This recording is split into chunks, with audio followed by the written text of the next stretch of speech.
नमस्कार, आप सभी का स्वागत है हमारे YouTube channel TET pass all पर। नमस्कार सर। हाँ, नमस्कार। कौन? अ, मैं प्रतिमा बोल रही हूँ। हम्म। सर मुझे ना ये आप जो एजुकेशन के बारे में बताते रहते थे तो बताते रहते हो, उसका एक क्वेश्चन है मेरे से। हम्म। सर मैंने डीएड किया हुआ है मध्य प्रदेश से, ओके। और सर मैंने सीटेट क्लियर किया है 2015 में। आप डीएड हैं 2015 में। टेट क्वालिफाई की हैं? कौन सा, प्राइमरी लेवल या सेकेंडरी लेवल का? Primary level sir, primary level का। ओके। तो सर जो हम क्योंकि यूपी से बिलोंग करते हैं, यूपी का डोमिसाइल है हमारे पास, तो मैं फिर यूपी की वैकेंसी को भी फिल करती हूँ। हम्म। तो सर जो 68,500 वैकेंसी निकली थी, मैंने उसमें भी फॉर्म डाला था, हम्म। और 69,000 में भी मैंने फॉर्म डाला था, जिसमें मेरा पेपर क्लियर भी है। हम्म। तो सर लेकिन उसमें मेरा मेरिट में नाम नहीं आ पाया था। हम्म। तो सर मेरा क्वेश्चन आपसे ये है कि जैसे मैंने मध्य प्रदेश से डीएड किया है, डिप्लोमा ऑफ एजुकेशन, वो यूपी में मान्य होता है? आपने जो टेट क्वालिफाई किया है, पहले उसके बारे में बताइए कि वो टेट कौन सा है, सेंट्रल का है, यूपी का है, मध्य प्रदेश का है, कहाँ का? टेट तो सर सी टेट है मेरा। सी टेट है। हाँ जी। अच्छा, प्राइमरी लेवल का सी टेट 2015 में आपने क्वालिफाई किया है। जी सर। तो आपको तो एक चीज़ पहले ये पता ही होगा कि सीटेट जो है ऑल ओवर इंडिया में वैलिड है, चाहे वो सेंट्रल का हो जी या स्टेट का हो। ठीक है। जी जी। तो सीटेट है तो आप यूपी में भी अप्लाई कर सकती हैं, और अपने मध्य प्रदेश में भी, और दूसरे राज्यों में भी। ठीक है। जी और डोमिसाइल आपका यूपी का है, तो यूपी जी। में भी आप बड़े आराम से किसी भी भर्ती में एक जो भी कैटेगरी आपका है, जनरल हो, ओबीसी, एससी, एसटी, अपने कैटेगरी में आप फाइट कर सकती हैं। ठीक है। अब सर मुझे बीएड। मतलब ये सॉरी सर, मेरा मतलब क्वेश्चन ये रहता है कि जो डीएड है, हमने उसका, क्योंकि जब फॉर्म निकलते तो डीएड का कोई ऑप्शन नहीं होता है, डीएलएड का ऑप्शन होता है। हम्म। तो एक्चुअली एक्चुअली क्या है कि हमारा जो एजुकेशन सिस्टम है, उसमें बहुत ज़्यादा डिफरेंसेस थे पहले। जी जो एलिमेंट्री एजुकेशन है, यानी कि प्राइमरी लेवल को पढ़ाने के लिए अब तक जो भी बना था, अलग अलग स्टेट्स में डिफरेंट डिफरेंट नाम से वो कोर्स चल रहे थे। कहीं जेबीटी के नाम से है, कहीं बीटीसी के नाम से था, कहीं पर डीएलएड के नाम से, कहीं एनटीटी के नाम से, कहीं कुछ और नाम से। बीएड भी जी बहुत सारी जगहों पर कराया जा रहा था। तो जिसके कारण जो है बहुत कंफ्यूजन रहता था हमेशा। किसी ने जेबीटी कर लिया और कोई वैकेंसी आई बीएड के लिए, तो जेबीटी वाला कंफ्यूज है कि हम भर सकते हैं या नहीं। अब जैसे आप कंफ्यूज हैं, हमारा डीएड है, तो हम एलिजिबल हैं या नहीं हैं। तो सबसे पहले कि जो भी नाम है, जितने भी नाम है, सारे कोर्स सेम हैं। आपका जो कोर्स था, आपने जो कंप्लीट किया, वो कितने साल का था? 2 साल का था सर, रेगुलर था 2 साल का। ओके। तो आपका 2 साल का रेगुलर था, और ये इक्वल है डीएलएड के। ठीक है। डीएलएड भी जो पहले चल रहे थे अलग अलग स्टेट्स में, कहीं पर 4 साल का चल रहा था, यानी कि इंटर के बाद ग्रेजुएशन प्लस डीएलएड करके वो बीएड। तो ग्रेजुएशन प्लस बीएड, इस तरह से उसका नाम डीएलएड था, 4 साल का। और कहीं कहीं डीएलएड जो है 2 साल का चल रहा था। ठीक जी है। तो आपका जो डीएड है वो 100% वैलिड है, एनसीटी से रिकॉग्नाइज है, वो अप्रूव्ड है।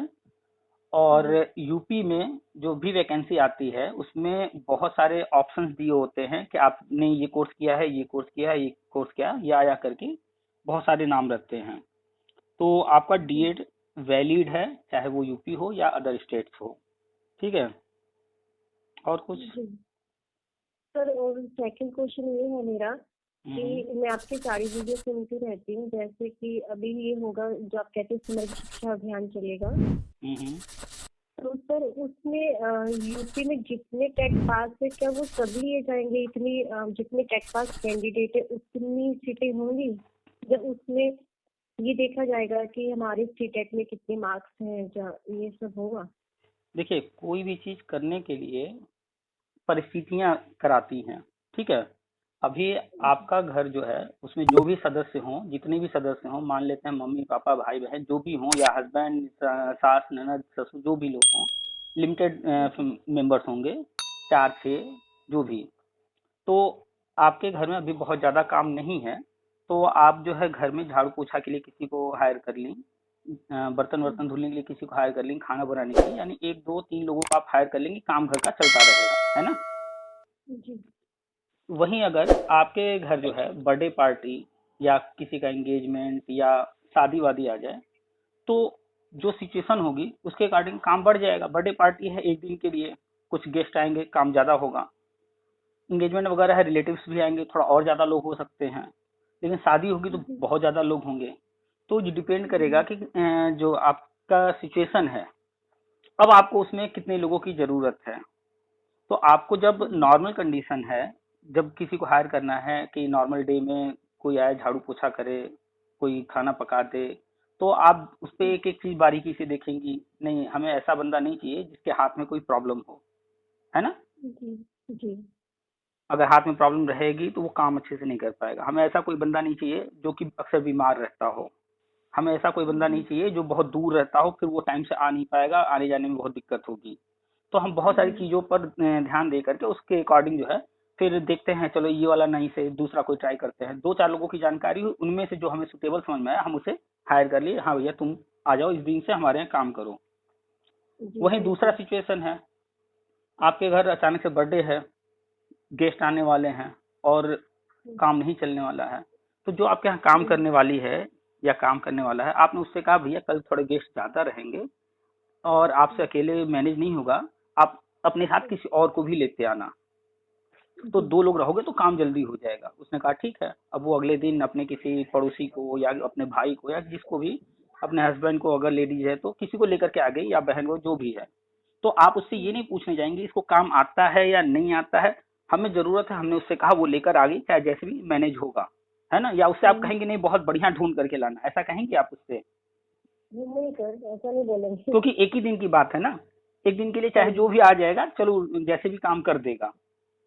जी तो थोड़ा सिचुएशन चेंज हुआ। अब वहीं पर अगर बात हो शादी विवाह की, अब वहां पर ज्यादा काम होने वाला है और बहुत काम होने वाला है, कई दिन हमें जो है जरूरत है, 2 दिन 4 दिन 1 हफ्ते 10 दिन। और हमें जो है इतने लोगों का खाना बनाना है, सब कुछ करना है, तो अब हमें काफी लोगों की जरूरत है। हम हलवाई को भी बुलाएंगे, हलवाई भी आएगा तो अपने साथ 2 4 लोगों को लेकर आएगा, क्योंकि सब्जी छीलना और न जाने क्या क्या काम रहेंगे, बहुत सारा रहेगा। तो वो भी कम से कम हाँ जी 4 6 10 को लेकर आएगा। हाँ जी लाइट्स वगैरह लगाने हैं, मिठाइयाँ बनानी हैं और डेकोरेशन करना है, वगैरह वगैरह जो भी। तो यानी कि आपके घर में जो भी काम है उस काम को करने के लिए 25 50 लोग लगेंगे। हाँ जी उन 25 50 को जब आपको बुलाना होगा, तो आप किसी एक से बात करेंगी, वो किसको लेकर आ रहा है ये आप नहीं देखेंगे। आप एक बंदे से बात करेंगे मेरा काम होना चाहिए, अब वो किसी एक को लेकर, मतलब 4 6 10 को लेकर आता है, उसमें से किसी एक का एक हाथ नहीं है, तो आप उससे ये सवाल जी नहीं करने जाएंगे भैया इसे क्यों लेकर के आया, चलो ठीक है वो 10 लोग को लेकर आया है, मेरा काम हो रहा है। यानी कि सिचुएशन पर डिपेंड करता है कि हम क्या करेंगे, कैसे करेंगे, किस चीज पर ध्यान देंगे, किस चीज पर ध्यान नहीं देंगे, कहाँ हमें एक एक चीज पर छाटना है लोगों को, कहाँ नहीं छाटना है। ऐसे ही कंडीशन होती है जब वैकेंसी जाते हैं। आज से 50 साल पीछे चले जाइए, 100 साल हाँ पीछे जी जाइए, तो लोग पढ़ाई हाँ कर जी लेते थे और गवर्नमेंट जॉब उनको घर से बुला करके दिया जाता था। लोग कहते नहीं हमें गवर्नमेंट जॉब नहीं करना है ना। आज से सौ हाँ दो जी सौ साल पहले ऐसा ही होता था, हाँ जी लोगों को हाँ जी, बुलाया जाता पहले था यही भैया। कंडीशन थी। हाँ, लोगों को बुलाया जाता भैया चलो सरकारी नौकरी कर लो, तो कहता था "हाँ, हमें नौकर नहीं बनना है, हमारे पास 100 बीघा खेत है या खेती बाड़ी हाँ है, जी या हम ये काम करते हैं, हमें नहीं बनना है। हाँ फिर जी उसके बाद जैसे जैसे समय आगे बढ़ा, तो आबादी बढ़ती गई, डिमांड बढ़ते गए, तो कुछ नियम लागू किए गए कि जो है इस तरह के लोगों को ही लेंगे हम। तो ऐसे हाँ ही जी शुरू में जब शिक्षा देने की बात थी, तो जो भी उस क्षेत्र में पंडित जी या जो इस तरह के विद्वान लोग होते थे उन लोगों को ले लिया जाता था। कोई एग्जाम वगैरह भर्ती वर्ती विशेष निकलती नहीं थी, उन्हीं से काम चला दिया जाता था। हाँ फिर जी जैसे जैसे गवर्नमेंट आगे बढ़ी है, तो फिर कुछ नियम लागू करते गए, नहीं हाई स्कूल पास वाले को ही रखेंगे, इंटर पास को हाँ रखेंगे। फिर और आबादी बढ़ी हाँ होगी तो उन्होंने तय किया कि नहीं ग्रेजुएशन वाले को रखेंगे। फिर आबादी बढ़ी तो हाँ उन्होंने डिसाइड किया कि नहीं अब हमें ट्रेंड टीचर चाहिए, तो उन्होंने हाँ जी बीएड बीटीसी डीएलएड डीएड इस तरह के कोर्स ले आए कि ट्रेंड होकर के तब आएगा बंदा तो अच्छे से पढ़ाएगा। फिर थोड़ा सा और आगे बढ़े तो और मानक कड़े की जगह टीटी ला दिया गया। यानी कि हम यहाँ पर क्या कर रहे हैं, हम फिल्टर करने के लिए जो मानक हमारे हैं उनको हम कड़ा करते जा रहे हैं, एक एक मानक बढ़ाते जा रहे हैं ताकि अच्छे लोग आए।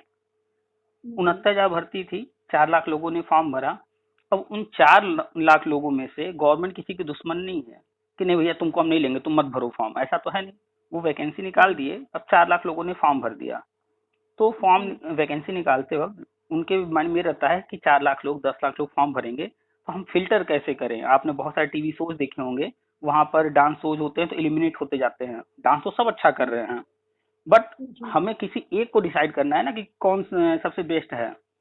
तो वो एलिमिनेशन का चलाते रहते हैं, नहीं इन दोनों में वोटिंग हुआ या कुछ ये मानक थे, भैया तुम बाहर हो गए, डेंजर जोन में आ गए। तो ऐसे ही गवर्नमेंट भी वहां पर डिसाइड करके ये वैकेंसी निकाले हैं, ट्रेंड वालों के लिए रहेगा, ट्रेंड और टेट पास वालों के लिए रहेगा। तो फिल्टर कर रहे हैं। लेकिन अभी जो सिचुएशन हम जिस पे बात करते हैं, जो नई शिक्षा नीति आई है समग्र शिक्षा अभियान के तहत जो काम होने जा रहा है, यहाँ पर गवर्नमेंट अभी घोषणा करेगी, लिस्ट बन चुका है, प्रोग्राम पूरा बन चुका है, और लाखों वैकेंसी जो कि कई सालों से खाली चल रहे हैं, 15-20 साल से, वो पहले भरे जाने चाहिए थे समय समय पर निकाल करके, अब तक भर देने चाहिए थे। लेकिन पिछली गवर्नमेंट ने कभी ध्यान नहीं दिया। आरटी एक्ट आया था 2009 में, कपिल सिब्बल साहब खुद ड्राफ्टिंग किए थे इसकी, उस समय कांग्रेस की सरकार थी। तो आरटी एक्ट में लिखा जाता है कि जो भी खाली पद हैं तत्काल भरे जाएं, और 5 साल का राज्यों को समय दिया जाता है कि भैया ये चीजें आपको करनी है। लेकिन कांग्रेस ने न केंद्र में वो काम किया, न राज्यों को कभी कहा भैया तुम ये करो, ठीक है, प्रेशर कभी नहीं डाला। कपिल सिब्बल साहब जो कि खुद लिखे थे आरटी एक्ट, उसमें उन्होंने नियम बनाया कि टीटी पास वाला ही लिया जाएगा, लेकिन वो खुद ही चले जाते हैं कोर्ट में लड़ाई लड़ने बिना टेट वालों के, यानी टेट वालों के खिलाफ। तो ऐसे ऐसे लोग हैं हमारे देश में, खुद ही लिखते हैं नियम, खुद ही बनाते हैं, और अपने ही बनाए नियम के खिलाफ कोर्ट में चले जाते हैं। तो पिछली सरकारों ने, क्योंकि उनकी मंशा नहीं थी कि हमें ये काम करना है, तो उन लोगों ने कभी कुछ नहीं किया, अपने ही खिलाफ केस लड़ते रहे, वो शिक्षा मित्र वगैरह के पक्ष में लड़ते रहे। तो जो भी पहले हुआ है उन चीजों को छोड़ते हुए ये गवर्नमेंट पीछे 2000 से बात करेंगे, 20 साल से लगभग जो भी चीजें हुई हैं सब पर जब आई है गवर्नमेंट, सब पर बैठ करके मीटिंग की है, केंद्र में क्या हुआ, राज्यों में क्या क्या हुआ, अभी क्या स्थिति है, क्या गड़बड़ियां हुई हैं, सारा चीज डिसाइड करके कि अब आगे क्या करना है, सब पर मीटिंग करके अब आगे बढ़ रहे हैं। तो जब मीटिंग हो रही थी तो बहुत सारे केस हाई कोर्ट में अलग अलग राज्यों में चल रहे थे, बहुत सारे केस हाई कोर्ट से फाइनल होकर के सुप्रीम कोर्ट गए थे, और इसमें भी गवर्नमेंट का काफी समय बर्बाद हो रहा था। बार बार वो कोर्ट में जा रहे हैं, केस चल रहे हैं, तारीख पर तारीख चल रहे हैं, तो एक तरह से गवर्नमेंट भी परेशान हो रही है। ऐसा नहीं कि सिर्फ कैंडिडेट ही, गवर्नमेंट को भी उस डेट पर वहां उपस्थित होना है, अपना पक्ष जो भी है, अपनी बात जो भी है कहना है, तो बहुत सारी चीजें उलझी हुई थी। तो सुप्रीम कोर्ट से 2017 में एक ऑर्डर गवर्नमेंट करवाती है, और उसमें बहुत सारी चीजें लिखी गई हैं। अगर आपने सुप्रीम कोर्ट का ऑर्डर 2017 का पढ़ा है तो अच्छी बात है, नहीं पढ़ी आप तो हम ग्रुप में शेयर कर देंगे या आपको पर्सनली सेंड कर देंगे, एक बार पढ़ लीजिएगा उसको अच्छे से। उसमें सारी चीजें स्पष्ट लिखी हैं कि गवर्नमेंट को करना क्या है। वो जजमेंट गवर्नमेंट ने ही सुप्रीम कोर्ट के माध्यम से करवाया है, और सारी चीजें उसमें लिख दी गई हैं। उसी ऑर्डर में लिखा है कि गवर्नमेंट नई नीति तैयार करे, गवर्नमेंट एक ऐसा नियम बनाए जिससे जो भी विवाद होते हैं इस तरह के विवाद न हो। तो जो नई शिक्षा नीति है 2017 में ऑर्डर होता है, 2020 में नई शिक्षा नीति आती है, उसका ड्राफ्ट आता है 2019 में, उस पर सलाह लिए जाते हैं पूरे भारत से, सलाहों जो भी आते हैं लोगों की सलाह, उस पर विचार किया जाता है, और फिर 2020 में वो फाइनल हो जाता है और 29 जुलाई को लागू हो गया। तो जो नई शिक्षा नीति में है, जो सुप्रीम कोर्ट ऑर्डर में है, उसी के अनुसार गवर्नमेंट आगे बढ़ रही है, और जो लाखों पद वर्षों से खाली पड़े हुए थे उनको भरने की प्रक्रिया शुरू हो रही है। तो अब सबसे मुख्य बात यह आता है कि जब हम पद भरने जा रहे हैं तो किसको दें। पद तो लाखों हैं, कैंडिडेट भी लाखों हैं, और ये सेम कंडीशन सभी राज्यों में बनी हुई है, चाहे वो यूपी हो या आपका मध्य प्रदेश हो या और कोई राज्य, हर जगह सेम कंडीशन है। पूरी लिस्ट हमने शेयर किया है कहाँ कहाँ कितने पद पहले से खाली हैं। नए वाले पदों की छोड़ दीजिए गिनती, नया जब काउंटिंग होगा तब तो आंकड़े बिल्कुल चेंज हो जाएंगे। पुराने जो पद खाली हैं उनकी जो काउंटिंग है 11-12 लाख पद करीब जो है पहले शिफ्ट में इनका भरने का तैयारी है। यूपी में 4,80,000 से अधिक पद खाली हैं प्राइमरी में। अभी तो प्री प्राइमरी भी राज्यों में स्टार्ट हो रहा है, तो यूपी में 9 लाख पद बन गए नए प्री प्राइमरी में, ऐसे ही सभी राज्यों में। तो यूपी में अगर प्री प्राइमरी और प्राइमरी का देखा जाए तो 14-15 लाख पद है, जिसमें से करीब 10 लाख के आसपास पद खाली पड़े हुए हैं। सर ठीक है। आपका एक वीडियो मैंने सुना था, उसमें आपने बोला 3 लाख पद जो है वो प्राइमरी में है। हाँ, हाँ तो टोटल पद जो अगर प्राइमरी की काउंट करेंगी, अभी जो रेशियो है बच्चों का, जो नया अनुपात लग, पहले बच्चों का और टीचर का अनुपात अलग था, अभी जो है अनुपात अलग है। तो करंट स्टेटस आप जब चेक करेंगी तो करीब टोटल जो पद निकल कर आएंगे इस वक्त यूपी में प्राइमरी में, यानी कि हम सिर्फ क्लास 3, क्लास 4, क्लास 5 की बात कर रहे हैं, सिर्फ 3 क्लास की, हाँ हाँ जी 7 से 8 लाख पद निकल के आएंगे। ठीक है, जिसमें करंट में जो टीचर हैं पढ़ा रहे हैं, जो अभी 69,000 भर्ती हुई है, उसको ले करके करीब करीब 2.25 लाख टीचर हैं। ठीक है, ओके सर। तो अगर हम मान के चले 7 लाख पद हैं, 2 लाख टीचर पढ़ा रहे हैं, तो भी 5 लाख पद खाली हैं। एक आंकड़ा भी आया था 4,80,000 का, हम वो शेयर किए हैं। ठीक है, जबकि हम सारी चीजें अभी पुरानी बात कर रहे हैं, अभी नए काउंटिंग होगी, नया आंकड़ा आएगा तो सब कुछ चेंज होगा। अभी बहुत जो है स्टूडेंट्स बढ़े हैं सरकारी स्कूलों में, अखबार में कई बार न्यूज आए हैं। तो पद बहुत हैं, गवर्नमेंट को भरना है। तो अब गवर्नमेंट ने एक चीज डिसाइड किया कि ऐसे भी एक वर्ग है ऐसा जो पिछले कई वर्षों से कोर्ट कचहरी कर रहा है। छोटी मोटी कोई समस्या आई होगी या कोई दिक्कत रही होगी या जिस भी कारण से वो आज कोर्ट कचहरी कर रहा है, लेकिन वो योग्य है। उस वक्त भी योग्य था, तभी उसने फॉर्म भरा था। आज भी वो योग्य है, तभी वो अपने आप को कोर्ट में चैलेंज कर रहा है, गवर्नमेंट को चैलेंज कर रहा है कि नहीं, हमें जॉब मिलनी चाहिए। तो इस गवर्नमेंट ने ये डिसाइड किया कि पहले पुराने वाले लोगों को, जो भी पहले के हैं, उनको दे दिया जाए, ताकि जितने भी कोर्ट कचहरी में मुद्दे हैं, वो कैंडिडेट जो कि स्कूलों में पढ़ाना चाहिए, एक टीचर को स्कूल में पढ़ाना चाहिए, वो कोर्ट कचहरी कर रहा है, तो वो उससे मुक्त होगा और फिर एजुकेशन पर ध्यान देगा, पढ़ाएगा अच्छे से। और दूसरा, गवर्नमेंट भी जो बार बार कोर्ट कचहरी करना पड़ता है, कभी हाई कोर्ट में जा रहे हैं, कभी सुप्रीम कोर्ट में जा रहे हैं, एनसीटी को कभी बुलाया जाता है हाई कोर्ट में, कभी केरल में बुलाया जा रहा है, कभी आसाम में, कभी जम्मू कश्मीर में, कभी एनसीटी जो है सुप्रीम कोर्ट में पार्टी बनती है, तो एनसीटी को भी बार बार हर जगह जा करके चीजें क्लियर करनी पड़ती हैं। तो उन सब से भी मुक्ति मिल जाएगी। तो अभी करंट स्टेटस जो है उसको देखते हुए सारी चीजें गवर्नमेंट कर रही है। 3 लाख करोड़ का बजट समग्र शिक्षा अभियान के तहत फिर से दिया गया है। समग्र शिक्षा अभियान 5 साल के लिए चलाया गया था, 5 साल पूरा हो गया, फिर से चलाया गया है क्योंकि अभी बहुत सारे काम करने बाकी हैं, तो और नया लक्ष्य रख करके फिर से शुरू किया गया है 5 साल के लिए। और तो आप जब पढ़ेंगी समग्र शिक्षा अभियान, नई शिक्षा नीति, आरटी एक्ट और सुप्रीम कोर्ट ऑर्डर्स जो भी हैं, जो ये सारी चीजें पढ़ेगा, उसके बाद जब अखबार में क्या आ रहा है क्या नहीं आ रहा है, तो उसे समझ में अच्छे से आने लगेगा। नहीं तो उसे क्या है, एक सामान्य न्यूज की तरह व्यक्ति पढ़ता है, अच्छा ये गवर्नमेंट कर रही है, अच्छा ये हो गया है, बस नॉर्मली पढ़ करके भूल जाता है। उसे समझ में नहीं आता कि इसके पीछे क्या कारण है। लोग सिर्फ जाते हैं, 2 घंटे 3 घंटे की मूवी बैठते हैं थिएटर में, एंजॉय करते हैं, लेकिन बहुत कम लोग होते हैं जो ये सोचते हैं कि पर्दे के पीछे क्या हुआ होगा, कितना टाइम लगा होगा इस मूवी को तैयार करने में, क्या क्या चीजें इसके पीछे जो है तैयारियां की गई होंगी, कितना खर्च हुआ होगा। कम लोग हैं जो उस तरफ सोचते हैं।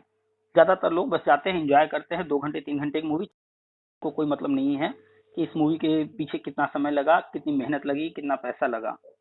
तो जो पीछे चल रहा है एक्चुअल में वास्तविक तो वही है, और जो सामने पर्दे पर दिखाया जा रहा है वो तो जो दुनिया को दिखाना है वो चीज दिखाया जा रहा है।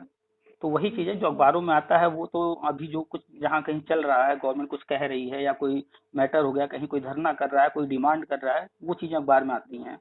लेकिन सिस्टम में क्या चल रहा है वास्तव में, वो बहुत कम लोग समझ पाते हैं।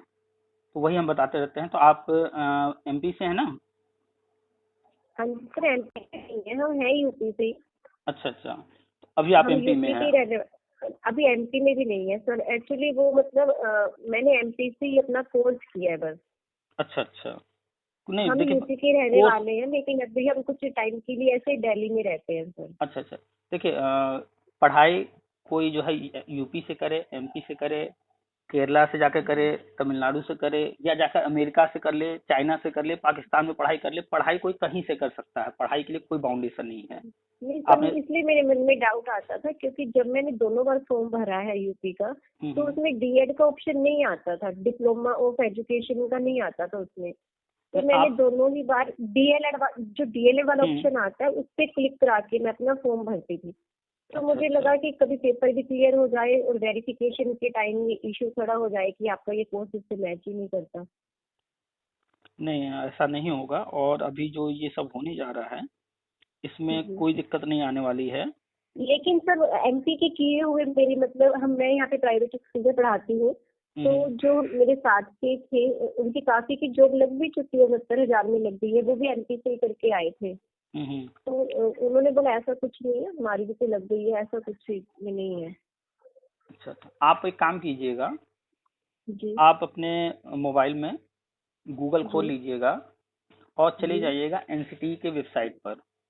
ठीक है। जी और वहां जब जी आप एनसीटी की वेबसाइट देखेंगी उस पर जो भी इंफॉर्मेशन दिए गए हैं सबको अच्छे से रीड कीजिएगा कि एनसीटी कौन कौन से कोर्सेज जो है अप्रूव करती है, और उसमें जी डीएड अपना ढूंढ लीजिएगा। डीएड भी आपको जी मिल जाएगा।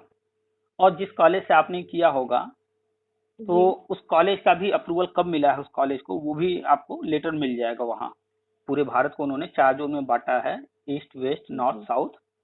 तो अपने जोन में जाना होता है। यूपी जी नॉर्थ जोन में आता है आपका। जी एमपी भी उम्मीद करते हैं शायद नॉर्थ में ही आता होगा। नोट नहीं आता होगा। जी हाँ, तो नॉर्थ जोन में जाएंगी। फिर उसके बाद वहाँ जी कॉलेज की लिस्ट आ जाएगी, यूनिवर्सिटी की लिस्ट आ जाएगी। आप उसमें अंदर चले जाइएगा तो अप्रूवल आप के कॉलेज को कब मिला था उसका लेटर वहाँ से आप डाउनलोड करना चाहें डाउनलोड करके पढ़ सकती हैं। मेन डीएड की बात करें तो जा करके एनसीटी की साइट से आप डीएड के बारे में पूरी जानकारी ले लीजिए। तो उससे क्या होगा, आप जब पढ़ लेंगी अपनी आंखों से और एनसीटी की वेबसाइट पर पढ़ लेंगी तो जी कोई कंफ्यूजन नहीं रहेगा। जो मन में एक डाउट सा रहता है कि हमारा अप्रूव है नहीं, हमें वैलिड मतलब माना जाएगा कि नहीं, हमें लिया जाएगा कि नहीं, ये सारी चीजें दूर हो जाएंगी। डीएड काफी लंबे समय से ये कोर्स चल रहा है। यूपी में नहीं हाँ रहा है जी, लेकिन अन्य राज्यों में रहा है। यूपी अन्य में न राज्य में रहा है। हाँ, यूपी में न होने के कारण यूपी में ये हम्म, नाम नहीं लिखे जाते हैं। बिहार वगैरह में जेबीटी चलता है, यूपी की भर्ती में कभी जेबीटी का नाम दिखेगा ही नहीं। हाँ जी, ठीक है। तो कुछ, बीटीसी का रहता है उसमें। हाँ, यूपी में एनटीटी जो चलता है वो प्री प्राइमरी के लिए, लेकिन कुछ राज्यों में जो प्राइमरी के लिए ये जो डीएलएड है या आपका डीएड है या जो भी कोर्सेज हैं बीएड वगैरह, कुछ राज्यों में एनटीटी के नाम से चलते हैं। तो लोग कंफ्यूज हो हाँ जाते जी हैं कि वो एनटीटी तो प्री प्राइमरी वाला है, लेकिन वहां पर वो जब उसके डीप में जाकर के देखेंगे तो वो हाँ जी प्राइमरी लेवल के लिए बना है। तो यूपी में एनटीटी वालों को भी नहीं लिया जाता है, तो वो एनटीटी वाले भी कंफ्यूज रहते होंगे। तो ये जो हाँ डिफरेंसेस थे इसको गवर्नमेंट दूर करते हुए सारे कोर्स बंद कर रही है। न अब जेबीटी जी रहेगा, न डीएलएड रहेगा, न ही बीटीसी रहेगा, न आपका डीएड रहेगा। सारे ये कोर्स, ये सारे नाम बंद हो जाएंगे। नई शिक्षा नीति जब आप पढ़ेंगी उसमें सिर्फ हाँ जी एक नाम है बीएड। बीएड। और बीएड भी 3 तरह का होगा। एक 4 साल वाला जी जो कि इंटर के बाद जी होगा, एक 2 साल वाला जो कि ग्रेजुएशन के बाद होगा, और एक 1 साल वाला जो कि जिसने मास्टर डिग्री ले लिया होगा वो हाँ करेगा। जी तो ये सारे, ये जो तीनों कोर्स हैं सिर्फ एक ही नाम होंगे बीएड, बीएड के नाम। ताकि जो कंफ्यूजन है नाम को लेकर के वो सारे जी दूर हो जाएं।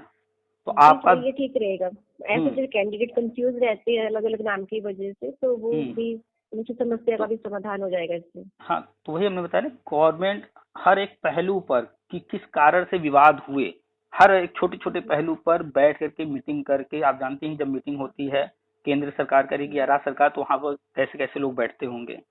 बड़े बड़े जी आईएएस से जो अधिकारी हैं जो कि अनुभवी हैं कई कई सालों के, या फिर जो इस जी फील्ड के महारथी होंगे, बड़े बड़े यूनिवर्सिटी वगैरह के प्रोफेसर वगैरह जो भी लोग, तो उनको बैठा करके सारी चीजों पर विचार मंथन करके तब जाके कोई चीज डिसाइड होता होगा।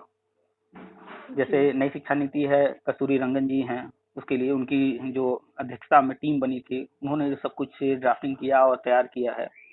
तो बहुत से जी सोच विचार करके सारी चीजें की गई हैं ताकि अब भविष्य में इस तरह की चीजें ना आए। लेकिन होता क्या है, कोई नियम बनाया जाता है आज, तो वो जी आज की स्थिति परिस्थिति के हिसाब से बनाया गया, लेकिन जैसे जैसे समय बीतता है तो चीजें चेंज जी होती हैं।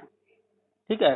तो जो नई शिक्षा नीति अभी आई है इससे पहले जो शिक्षा नीति आई थी 34 साल पहले आई थी। बीच में जो भी सरकारें रही हैं, खासतौर पे बात करें केंद्र की कांग्रेस की, उन्होंने कभी दूसरा लाने के लिए सोचा ही नहीं कि नहीं उसमें कुछ अमेंडमेंट करना है, कुछ नई चीजें ऐड करनी है, कुछ सुधार करना है, कुछ नहीं किया, जिसके कारण विवाद जी हुआ। तो कोई भी चीज जिस समय बनता है उस वक्त उस समय के हिसाब से तो ठीक होता है, लेकिन जी समय के बदलाव के साथ उसे बदलना भी चाहिए। न बदलने के कारण ही विवाद होते हैं। तो अभी जो चीजें हो रही हैं अभी तो सही चलेगा कुछ सालों तक, लेकिन फिर ज्यादा समय बीतेगा फिर कुछ न कुछ बदलाव जी। करने होंगे, तो गवर्नमेंट। वो तो सर अकॉर्डिंग टू टाइम करना ही होता है। बिल्कुल, तो गवर्नमेंट फिर आगे भी बदलाव करती रहेगी। अभी जो भी चीजें हैं अभी के हिसाब से हो रही हैं, तो आप पहले तो एकदम अश्योर हो जाइए कि नहीं, आपका जो है डीएड में कोई दिक्कत है, कहीं कोई दिक्कत नहीं, हर जगह वैलिड है। ठीक है, जी। और बताइए कुछ। जी थैंक यू सर इसके लिए। सर एक क्वेश्चन हो रहा है कि ये यूपी में जो टेट पास कैंडिडेट है ये कितने होंगे सर टोटल? यूपी में टेट पास कैंडिडेट, जी। देखिए यूपी की बात छोड़िए, हम टोटल टेट की भी बात हाँ कर सर, लेते हैं सी टेट पहले। का भी हमें टेट, देखना पड़ेगा, सी हाँ, टेट टेट भी सी टेट क्लियर। सब की बात करें। देखिए सबसे पहले शुरुआत जो हुआ था वो 2011 से। जी। 2009 में आरटीए एक्ट आता है। 2010 से टीटी कंपलसरी किया जाता है, चाहे वो सी टेट हो या राज्यों का टेट, वो कंपलसरी कर दिया जाता है कि नहीं अब तो टेट पास ही लिया जाएगा प्राइमरी और जूनियर में। ठीक है, जी। और कई जगहों पर टीजीटी पीजीटी में भी इसको कंपलसरी किया गया है। धीरे धीरे अब यूपी में भी हो जाएगा, अन्य राज्यों में भी टीजीटी में पीजीटी में, क्योंकि नई शिक्षा नीति में इंटर तक के लिए कहा गया है। तो 2011 में जब आता है तो सबसे पहले सी टेट हुआ था, उसके बाद राज्यों ने कराना शुरू किया। कुछ राज्य 2011 से शुरुआत किए हैं, कुछ राज्य उसके साल 2 साल 4 साल बाद शुरू किए हैं, कुछ राज्य आज तक शुरू नहीं किए हैं टीईटी, वहाँ कभी टीईटी हुआ ही नहीं है। कुछ राज्यों में आज तक सिर्फ 1 या 2 बार हुआ है टीईटी। तो यूपी में 2011 में पहली बार हुआ, उसमें लाखों कैंडिडेट्स जो है फॉर्म भरे और 2,92,923 कैंडिडेट क्वालिफाई किए। तो ये जी जो सर। 2,92,923 कैंडिडेट थे, इसमें तो करीब करीब मान के चलिए कि 70-80 हजार या 1 लाख के आसपास यूपी के बाहर वाले हैं, उनके पास यूपी की डोमिसाइल नहीं है। तो यूपी की भर्ती में उनको तो वो चांसेस जो है सिर्फ 5% सीट पर मिलेगा, या मान के चलिए उनको नहीं ही मिलेगा, क्योंकि बहुत कम मौका रहेगा, क्योंकि हर राज्य में जब भर्ती होगी तो वो लोग अपने राज्य की तरफ जाएंगे। तो करीब लाखों लोग ऐसे निकाल दीजिए। बहुत सारे पर जी लोग सर थे। इसमें ये भी होगा क्योंकि क्योंकि जो 5% पे आ जाते हैं अदर स्टेट वाले, तो अगर सब 5% राज्य अदर, में होगा देखिए तो फिर तो वो अपने राज्य में ही वो करेंगे लेने के लिए। आपके घर में खाना बना होगा तो आप अपने घर में हाँ जी। खाना खाएंगी या पड़ोसी से मांगने जाएंगी? जी सर अपने घर से तो ही चलेगा। जब सभी राज्यों में इतने सारे पद हैं, जब सभी राज्यों में भर्ती होगी, तो कोई बंदा क्यों आना चाहेगा यूपी में दूसरे स्टेट वाला, जी सर। है ना? तो हम बात करते हैं 2011 पर, जहाँ कर रहे थे 2,92,000 में से लाखों लोग दूसरे स्टेट वाले हैं। मान लेते हैं 92,000 निकाल दें तो बचे 2 लाख। इन 2 लाख जी। में ऐसे भी कैंडिडेट्स उस वक्त टेट पास किए जो कि जानते ही नहीं थे कि टीचर कैसे बना जाता है, उसके लिए क्या करना होता है, इसमें योग्यता क्या है। वो बस तैयारी कर रहे थे एसएससी की या फिर आईएएस की या पीसीएस की या कोई और तैयारी कर रहे थे। उन्होंने ना बीएड किया ना डीएड किया ना कुछ और किए। उन्हें लगा कि बस टीईटी का फॉर्म भर देंगे, पास कर लेंगे, टीचर बन जाएंगे। उन्होंने भी फॉर्म भर दिया, टेट तो पास कर जी। लिए, लेकिन जी। उनके किसी काम का नहीं वो सर्टिफिकेट। जी। ठीक है, कुछ पहले से टीचर जो है स्कूलों में गवर्नमेंट जॉब में थे, उनको लगा कि ऐसा ना हो कि गवर्नमेंट हमको भी निकाल दे कि टीटी पास करना जरूरी है, नहीं करेंगे तो निकाल दिए जाएंगे। तो उन लोगों ने भी भर दिया, चलो भाई देखते हैं। यानी कि फिल्टर जब किया जाएगा तो उस समय के, और बहुत सारे लोग नौकरी भी पा चुके हैं, सारा फिल्टर किया जाएगा तो 2011 के जो बचे लोग हैं जो कि अभी तक नौकरी नहीं पाए हैं, करीब 50,000 लोग हैं। जी सर। ठीक है, ठीक इसके है। बाद 2012 में यूपी में टेट हुआ ही नहीं है। फिर 2013 जी। से 2017 तक की बात करेंगे एक साथ। यहाँ पर जी। टेट होते रहे हैं और सिर्फ बीटीसी वाले टेट दे पाते थे और कोई नहीं दे पाता था, क्योंकि बीएड वैलिड था नहीं। तो हर साल जो जी। है कुछ हजार, 25,000, 40,000, 20,000 इस तरह से टेट क्वालिफाई होते थे। वैकेंसी भी आती थी, उसमें फॉर्म भरते थे और बहुत सारे लोग नौकरी भी पाते गए। ठीक है, जी। और बहुत सारे लोग कंफ्यूजन में रहते थे, पास हैं टेट, फिर दोबारा भर दिए, फिर पास कर लिए, दोबारा भर दिए, फिर पास कर लिए। तो 2012 से 2017 तक की बात की जाए, इसमें जो बचे कैंडिडेट्स हैं जो कि नौकरी नहीं जो पाए हैं, करीब करीब 30,000 हैं। तो 2011 वाले 50,000 और हाँ जी। 2011 के बाद 2017 तक आ जाएंगे तो यहाँ पर जी। 30,000 है, यानी कि 80,000 लोग हो गए करीब करीब। जी। जी। ठीक है, अब आते हैं 2018 में। 2018 में 69,000 भर्ती में करीब 4 लाख जी। लोग आवेदन किए थे। जी। ठीक है, तो ये जो 4 लाख हैं आवेदन किए, उनमें से करीब 69,000 68,000 जो भी नौकरी पा गए अभी अभी।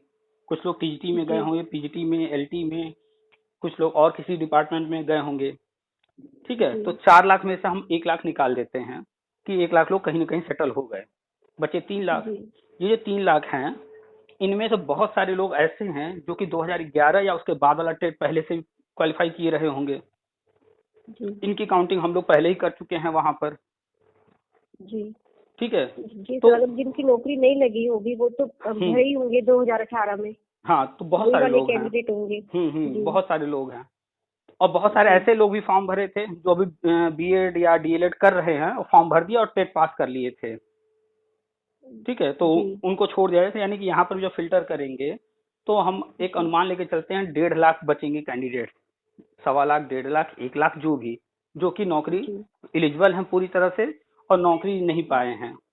तो अस्सी जी हजार करीब हम वहां जोड़े, 1.5 लाख करीब यहाँ जी जोड़ते हैं, टोटल हम लोग राउंड फिगर ले लेते हैं 2.5 लाख या 3 लाख लेना चाहें अधिक से अधिक, जी ठीक है।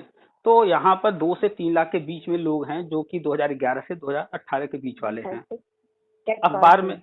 हाँ, टेट भी पास हैं, सब कुछ कंप्लीट जी है उनका, और किसी जी न किसी भर्ती में उन्होंने आवेदन जरूर कर रखा है, चाहे जब भी, जी ठीक है। जी तो कुल मिला करके यहाँ तक कैंडिडेट 2, 2.5 लाख, 3 लाख, इससे ज्यादा नहीं है। अखबार में न्यूज आया था कि टीटी हो गया लाइफ टाइम, 20 लाख कैंडिडेट्स को लाभ, तो वो जितने भी टेट पास हैं, नौकरी जो पा चुके हैं या जो भी है, उस टोटल 20 लाख बात कर रहा था, प्राइमरी जूनियर सब मिला करके। तो लोग कंफ्यूज हो जाते हैं इस न्यूज से कि अरे अखबार तो ये कह रहा है, ठीक है। जी तो कंफ्यूजन अगर आंकड़े तरह ये तरह हो के होते जाता हैं, जो इन्होंने स्टैटिक्स नहीं पढ़ा है उनको आंकड़ों की समझ नहीं होगी, वो समझ नहीं पाते हैं ये आंकड़े किस परिप्रेक्ष्य में है, इन आंकड़ों में किसको शामिल किया गया है।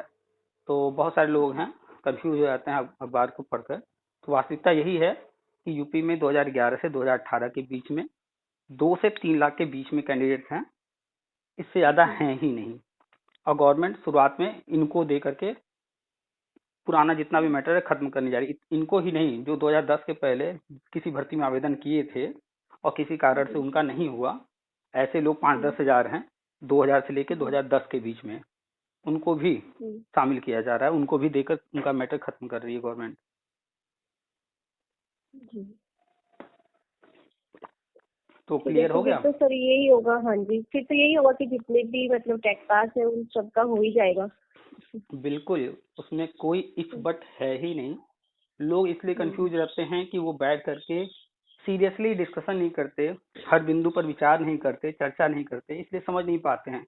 आज अखबार में आ गया जी 20 लाख कैंडिडेट, कल अखबार में आ जाएगा इतने लोगों ने फॉर्म भर दिया, उन आंकड़ों को जी देखकर वो कंफ्यूज रहते हैं।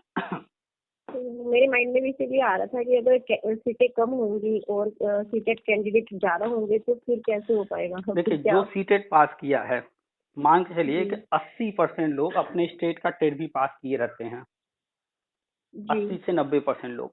तो सीटेट जी जिन लोगों के भी हम लोग गणना कर रहे थे, इसके अलावा अगर कोई बच गया होगा कि वो ये टेट नहीं क्वालिफाई किया है लेकिन सीटेट है, जी ऐसे लोगों की जी संख्या कुछ हजार होगी।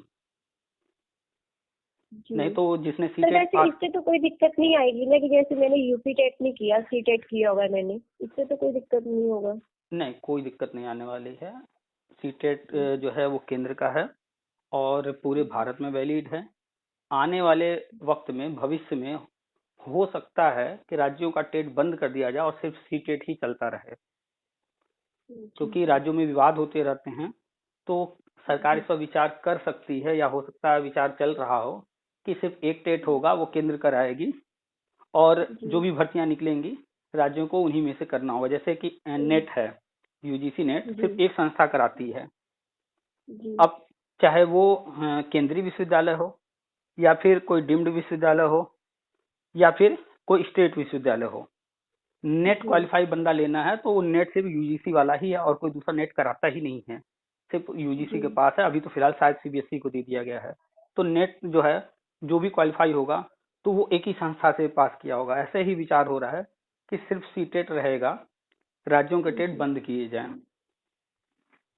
ताकि जी सारे विवाद खत्म हो जाएं। सर एक क्वेश्चन हो रहा है। हम्म।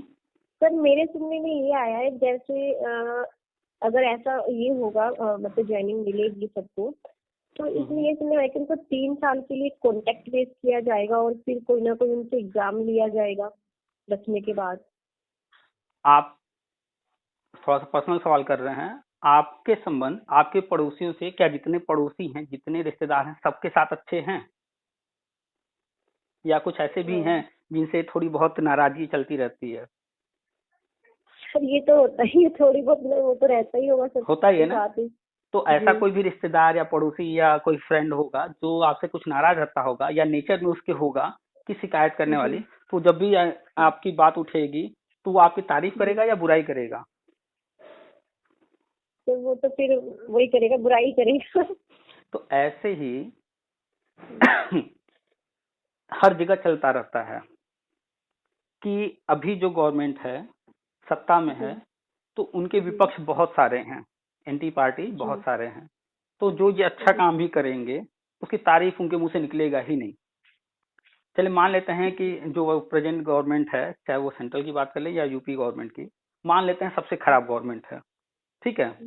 अच्छा, एक छोटा सा टॉपिक लेते हैं इनके काम में से, सिर्फ हम कश्मीर मुद्दा लेते हैं। आपका अपना पर्सनल विचार क्या है, वो सही किया गया या गलत किया गया? कश्मीर मुद्दा, हाँ, जो वहां पर। कश्मीर का तो सर सही हुआ, अच्छा हुआ मेरे विचार से तो। अच्छा, एक और लेते हैं, जो मुस्लिम महिलाएं हैं उनके लिए ट्रिपल तलाक वाला एक कानून लाया गया, उससे मुक्ति दिलाया गया, वो सही हुआ या गलत हुआ? सही हुआ सर। ठीक है, लेकिन आपको ऐसे भी लोग मिलेंगे जो इन मुद्दों पर अपने विचार रखेंगे और इसको हर तरह से गलत साबित करेंगे। तो ऐसे ही बहुत सारे लोग हैं तरह तरह के विचार रखने वाले, वो हमेशा हर चीज को गलत नजरिए से ही देखेंगे और गलत तरीके से प्रस्तुत करेंगे। उन चीजों पर ध्यान न दीजिए।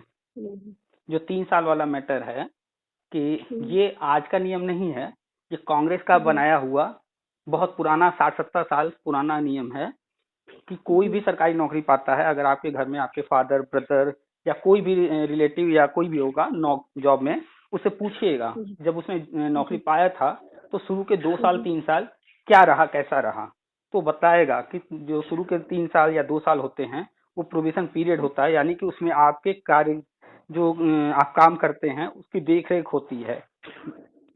जो आपका बॉस होता है वो आपकी एक एक चीज नोटिस करता है, एक रिपोर्ट तैयार करता है, और रिपोर्ट अगर वो अच्छा तैयार करेगा तो आप नौकरी में रहेंगे, अगर वो रिपोर्ट खराब हो गया तो आपको नौकरी से हटा दिया जाता है।